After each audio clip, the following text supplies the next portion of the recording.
ವಿರಾಮದ ಬಳಿಕ ಮತ್ತೆ ಸ್ವಾಗತ. ದಾಸನಿಗೆ ಸಿಗುತ್ತಾ ದೇವಿಯ ಅಭಯ. ಬಂಡಿ ಮಕ್ಕಳಮ್ಮ ಕೊಲ್ಲೂರು ಮೂಕಾಂಬಿಕೆ ಶನಿ ಕಾಟದಿಂದ ಮುಕ್ತಿ ಕೊಡುತ್ತಾ ಆ ಪೂಜೆ ದರ್ಶನ್ಗೆ. ವಿಜಯಲಕ್ಷ್ಮಿ ಕೊಲ್ಲೂರಿಗೆ ಹೋಗಿ ಪೂಜೆ ಮಾಡಿ ಬಂದಿದ್ದು, ಚಂಡಿಕಾ ಯಾಗ ಮಾಡಿದ್ದು, ಹೋಮ ಮಾಡಿದ್ದು ದರ್ಶನ್ಗೆ. ಈ ಎಲ್ಲ ಪಾಪಗಳಿಗೂ ಕೂಡ ಪರಿಹಾರ ಸಿಗುತ್ತಾ? ವಿಜಯಲಕ್ಷ್ಮಿ ಮಾಡ್ತಿರೋ ಪೂಜೆ ಎಂಥದ್ದು ಗೊತ್ತಾ? ಚಂಡಿಕಾ ಯಾಗ. ಅದು ಪಾಪ ಕಳೆಯುವ ಚಂಡಿಕಾ ಯಾಗ. ದರ್ಶನ್ಗೆ ವರವಾಗುತ್ತಾ? ಸೋಮ ಸುಂದರ ದೀಕ್ಷಿತರು ಹೇಳೋದೇನು ಹಾಗಾದ್ರೆ?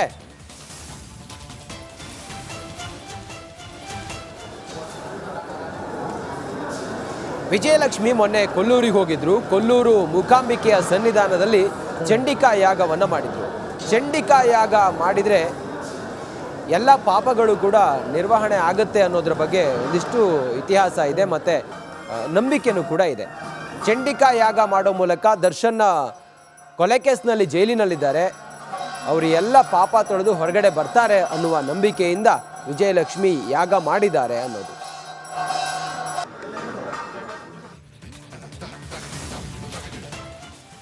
ಪತಿಗಾಗಿ ದರ್ಶನ್ಗಾಗಿ ಊರೂರು ಸುತ್ತಿ ದೇವರ ಪೂಜೆ ಮಾಡ್ತಾ ಇರುವ ಪತ್ನಿ ವಿಜಯಲಕ್ಷ್ಮಿ ಗಂಡನನ್ನ ಕಾಪಾಡು ತಾಯಿ, ಆರೋಗ್ಯ ಆಯಸ್ಸು ಕೊಟ್ಟು ರಕ್ಷಿಸುವಂತೆ ಬೇಡಿಕೊಳ್ತಿರೋ ವಿಜಯಲಕ್ಷ್ಮಿ.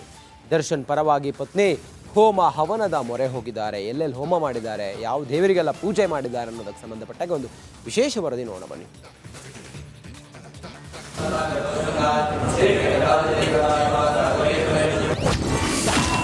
ದರ್ಶನ್ಗಾಗಿ ಪತ್ನಿ ವಿಜಯಲಕ್ಷ್ಮಿ ಟೆಂಪಲ್ ರನ್.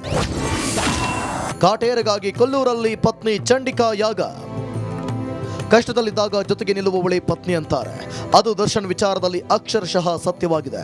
ಜೈಲು ಸೇರಿ ಸಂಕಷ್ಟದಲ್ಲಿದ್ದ ದಾಸನ ಪರವಾಗಿ ಪತ್ನಿ ವಿಜಯಲಕ್ಷ್ಮಿ ನಿಂತಿದ್ದು ಗಂಡನಿಗಾಗಿ ಟೆಂಪಲ್ ರನ್ ನಡೆಸುತ್ತಿದ್ದಾರೆ. ಜೊತೆಯಲ್ಲಿದ್ದವರು ಏನೇ ಸಲಹೆ ನೀಡಿದ್ರು ಮಾಡ್ತಿರೋ ವಿಜಯಲಕ್ಷ್ಮಿ ದೂರದ ಊರುಗಳಲ್ಲಿರೋ ದೇವಸ್ಥಾನಕ್ಕೆ ಭೇಟಿ ಕೊಡ್ತಿದ್ದಾರೆ.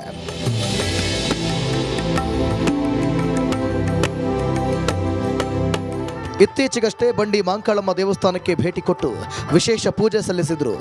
ಮೈಸೂರಿನ ಚಾಮುಂಡೇಶ್ವರಿ ತಾಯಿ ದರ್ಶನವನ್ನು ಪಡೆದು ದಾಸನಿಗಾಗಿ ಸರಗೊಡ್ಡಿ ಬೇಡಿಕೊಂಡ್ರು. ಇದಲ್ಲದೆ ಕೊಲ್ಲೂರಿನ ಮೂಕಾಂಬಿಕೆ ದೇಗುಲಕ್ಕೂ ವಿಜಯಲಕ್ಷ್ಮಿ ಭೇಟಿ ಕೊಟ್ಟು ಪೂಜೆ ಸಲ್ಲಿಸಿದ್ದಾರೆ.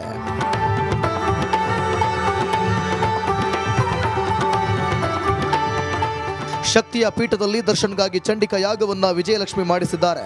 ಚಂಡಿಕಾ ಯಾಗ ಅಂದ್ರೆ 700 ಸ್ವಾಹ ಕಾರ್ಯ ಮಾಡೋ ಯಜ್ಞ. ಚಂಡಿಕಾ ಯಾಗ ಮಾಡಿದರೆ ತಾಯಿ ಅನುಗ್ರಹ ನೀಡ್ತಾಳೆಂಬ ನಂಬಿಕೆ ಇದೆ. ಯಾಕಂದರೆ 700 ಸ್ವಾಹಾಕಾರಗಳಿಂದ ಮಾಡುವಂಥ ಯಜ್ಞ. ಎಲ್ಲ ಯಜ್ಞಗಳಲ್ಲಿ ಒಂದೇ ಒಂದು ಮಹಾಪೂರ್ಣಾವತಿ ಇರುತ್ತೆ. ಈ ಚಂಡಿಕಾ ಯಾಗದಲ್ಲಿ 13 ಪೂರ್ಣಾವತಿಗಳನ್ನು ಒಳಗೊಂಡು ಒಂದು ಮಹಾಪೂರ್ಣಾವತಿ ನಡೆಯುವಂಥ ವಿಶೇಷವಾದ ಯಜ್ಞ. ಆ ಯಜ್ಞದಲ್ಲಿ ತಾಯಿ ಚಾಮುಂಡೇಶ್ವರಿ ರೂಪದಲ್ಲಿ, ಕಾಳಿ ರೂಪದಲ್ಲೆಲ್ಲ ಆ ರಾಕ್ಷಸರನ್ನ ಕೊಂದು ಆ ಕಷ್ಟಗಳನ್ನು ದೇವತೆಗಳಿಗೆ ನಿವಾರಣೆ ಮಾಡಿಕೊಟ್ರು. ಆ ರೀತಿ ಮಾರ್ಕಂಡೇಯ ಪುರಾಣದಲ್ಲಿ ಬರುವಂಥ ಬಹಳ ವಿಶೇಷವಾದ ವಿಷಯ ಇದು. ಆ ರೀತಿಯಾದ ತೊಂದರೆಗಳನ್ನು ಆ ದೇವತೆಗಳಿಗೆ ನಿವಾರಿಸಿಕೊಟ್ಟಂತಹ ಮಾತೆ ಆ ಕೊಲ್ಲೂರು ಶಕ್ತಿ. ಈಗ ನಾವು ಹೋಗಿ ಪ್ರಾರ್ಥನೆ ಮಾಡಿ ಆ ಚಂಡಿಕಾ ಯಾಗವನ್ನು ಮಾಡಿದ್ರು ಕೂಡ ಅದರಿಂದ ಫಲ ಸಿಗುತ್ತೆ ಅನ್ನೋ ಒಂದು ನಂಬಿಕೆ ನಮ್ಮಲ್ಲಿದೆ. ದರ್ಶನ್ ಕುಟುಂಬಸ್ಥರು ತಾಯಿ ಸನ್ನಿಧಾನಕ್ಕೆ ಹೋಗಿ ಭಕ್ತಿಯಿಂದ ಪ್ರಾರ್ಥಿಸಿದ್ದಾರೆ. ಅವರ ಕುಟುಂಬಸ್ಥರ ಪ್ರಾರ್ಥನೆಗೆ ಮನಸೋತು ದೇವಿ ಅನುಗ್ರಹ ಮಾಡಬಹುದು. ಯಜ್ಞದಿಂದ ಋಷಿಗಳು ವರ ಪಡೆದಿದ್ದಾರೆ, ಹಾಗೆ ರಾಕ್ಷಸರು ಪಡೆದಿದ್ದಾರೆ. ದರ್ಶನ್ ಪತ್ನಿ ಪ್ರಾರ್ಥನೆ ಪೂಜೆಗೆ ಭಗವತಿ ಒಲಿದರೂ ಒಲಿಯಬಹುದು ಎಂದು ಸೋಮಸುಂದರ ದೀಕ್ಷಿತ್ ಹೇಳಿದ್ದಾರೆ. ಯಾರಿಗೂ ನಾವು ತೋರ್ಸೋಕ್ಕಾಗಲ್ಲ, ಯಾರು ನೋಡ್ದಿರೋಂಥ ವಿಷಯ ಅದು. ಆ ರೀತಿಯಾಗಿ ಇವತ್ತು ಆ ಕುಟುಂಬದವರೆಲ್ಲ ಆ ಸನ್ನಿಧಾನಕ್ಕೆ ಹೋಗಿದ್ದಾರೆ. ಆ ಭಕ್ತಿಯಿಂದ ತಾಯಿಯನ್ನು ಪ್ರಾರ್ಥನೆ ಮಾಡಿರ್ತಾರೆ. ಆ ಪ್ರಾರ್ಥನೆಗೆ ಮನಸೋತು ದೇವಿ ಅನುಗ್ರಹ ಮಾಡಿದ್ರು ಮಾಡಬಹುದು. ಜೈಲಲ್ಲಿರೋ ಪತಿ ಹೇಗಾದರೂ ರಿಲೀಸ್ ಆಗಲಿ ಅಂತ ವಿಜಯಲಕ್ಷ್ಮಿ ದೇವರ ಮೊರೆ ಹೋಗಿದ್ದಾರೆ. ಇವರ ಪೂಜೆಗೆ ಯಾವ ದೇವ ಒಲಿಯುತ್ತೋ ನೋಡಬೇಕು. Bureau report, republic Kannada.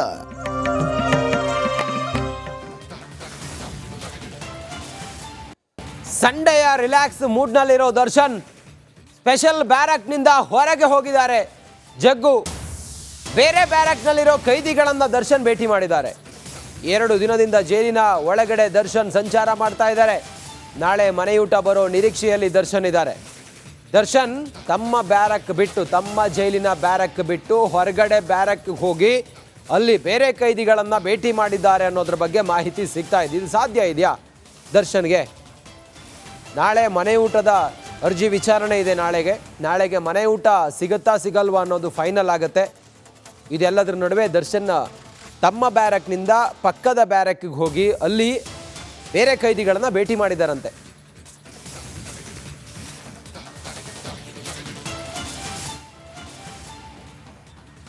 Renukaswamy ಕೊಲೆ ಕೇಸ್ನಲ್ಲಿ ದರ್ಶನ್ ಅರೆಸ್ಟ್ ಆಗಿದ್ದಾರೆ. ದಕ್ಷ ಪೊಲೀಸ್ ಅಧಿಕಾರಿಗಳಿಗೆ ನಾಗರಿಕರು ಸೆಲ್ಯೂಟ್ ಅಂತೇಳಿ ಹೇಳಿದ್ದಾರೆ. ದರ್ಶನ್ ಒಬ್ಬ ಪ್ರಭಾವಿ, ದರ್ಶನ್ ಒಬ್ಬ ಹಣವಂತ, ದರ್ಶನ್ ಒಬ್ಬ ಇನ್ಫ್ಲೂಯೆನ್ಸಿಯಲ್ ಪರ್ಸನ್.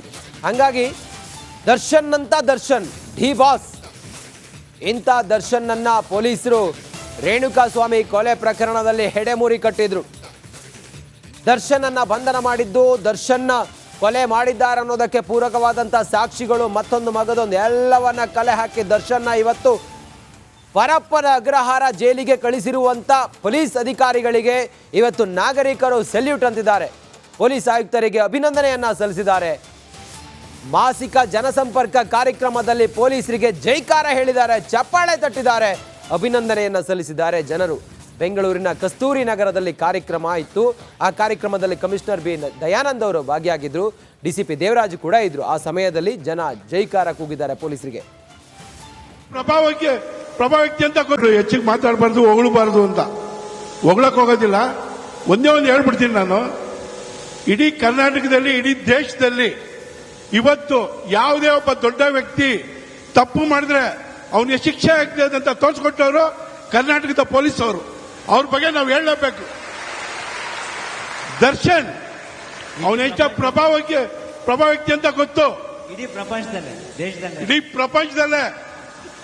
ಕಮಿಷನರ್ ಸಾಹೇಬ್ರೆ, ನಿಮ್ ನಿಜವಾಗ್ಲೂ ಹೃತ್ಪೂರ್ವಕ ಅಭಿನಂದನೆ. ಯಾಕಂದ್ರೆ ಜನಕ್ಕೆ ಏನ್ ತಿಳ್ಕೊಂಡಿದ್ರು, ದುಡ್ಡಿರೋನು, ಮಿನಿಸ್ಟರ್ ಇರೋನು, ಸಿಎಂ ಇರೋನು ತಪ್ಸ್ಕೊಂಡ್ಬಿಡ್ತಾನಂತ. ಅದನ್ನ ಸುಳ್ಳು ಮಾಡಿರೋದಕ್ಕೆ ನಿಮ್ಗೆ ನಿಮ್ಮೆಲ್ಲರೂ ಪರವಾಗಿ ಹೃತ್ಪೂರ್ವಕವಾದಂತ.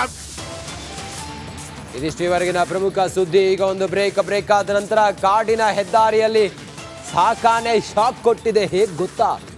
ಏನ್ ಮಾಡಿದೆ ಗೊತ್ತಾ? ಕ್ಯಾಪ್ಟನ್ ಅರ್ಜುನ್ ಕೊಂದಿದ್ದು ಯಾರು? ಅವ್ರ ನರೇಟಿವ್ ಎಲ್ಲಿ ತಂದಿಟ್ಟಿದ್ದಾರೆ ಅಂತಂದ್ರೆ ಸಂಪತ್ತನ್ನ ಹಂಚಿಬಿಡೋದು ಅಂತ. ಇದು ಸ್ಟುಡಿಯೋ ಟಿಪ್ಪು ಜಯಂತಿ ಮಾಡಕ್ಕೆ ಅವ್ರಿಗೆ ಖಂಡಿಸಿದ್ರು. Very nice. ಯಾರು ತಪ್ಪು ಮಾಡಿರೋದಿಲ್ಲಿ? ಓಲೈಕೆ ಹೇಳಿಕೆ ಇದು ಅಂತ ಹೇಳಿ ಯಾಕೆ ಪರಿಗಣಿಸಬಾರದು? ಕಿಚ್ಚಕ್ಕಲ್ಲ ಇದು ವೇದಿಕೆ. ಇದು ಫೋಟೋ ಎಲ್ರಿಗೂ ಒಂದು ಟೈಮ್. ನಿಮ್ಮ ಸಮಯ ಮುಗಿದಿದೆ. ಅವ್ರು ಹೇಳೋಕ್ಕಿಂತ ಮುಂಚೆನೆ ಹೇಗೆ ಪ್ರತಾಪ್ ಸಿಂಹ ಪಾಸ್ ಕೊಟ್ಟಿದಂತ ಆಗ್ಲಿ ಡಿಕ್ಲೇರ್ ಆಗೋಗಿತ್ತು ಅಂತ ನನಗೊಂದು ಡೌಟ್ ಬಂತು. ಸಾಕು ನಿಲ್ಸಿ. ಕೆಟ್ಟ ಪದ ಬಳಕೆ ಕಾಂಪಿಟೇಷನ್ ಇಟ್ಟಿಲ್ಲ ನಾವಿಲ್ಲಿ.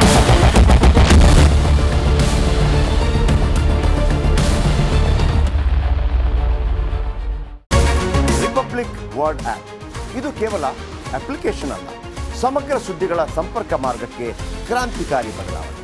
ರಿಪಬ್ಲಿಕ್ ವರ್ಡ್ ಆಪ್ ಕೇವಲ ಸುದ್ದಿ ಅಪ್ಲಿಕೇಶನ್ ಪರಿಚಯಿಸ್ತಾ ಇಲ್ಲ, ಬದಲಾಗಿ ಡಿಜಿಟಲ್ ಸುದ್ದಿ ಬಳಕೆಯ ಹೊಸ ಯುಗಕ್ಕೆ ನಾಂದಿ ಹಾಡ್ತಾ ಇದೆ. ಇದೊಂದು ಬ್ರೇಕಿಂಗ್ ನ್ಯೂಸ್, ಪ್ರಭಾವಶಾಲಿ ಕಾರ್ಯಕ್ರಮಗಳಿಗೆ ಗಟ್ಟಿಯಾದ ನ್ಯೂಸ್. ಇಲ್ಲಿ ಕೇವಲ ತಾಜಾ ಸುದ್ದಿ, ಅದರ ನೇರ ಪ್ರಸಾರ ಮತ್ತು ಚರ್ಚೆಗಳಿಗೆ ಮಾತ್ರ ಅವಕಾಶ.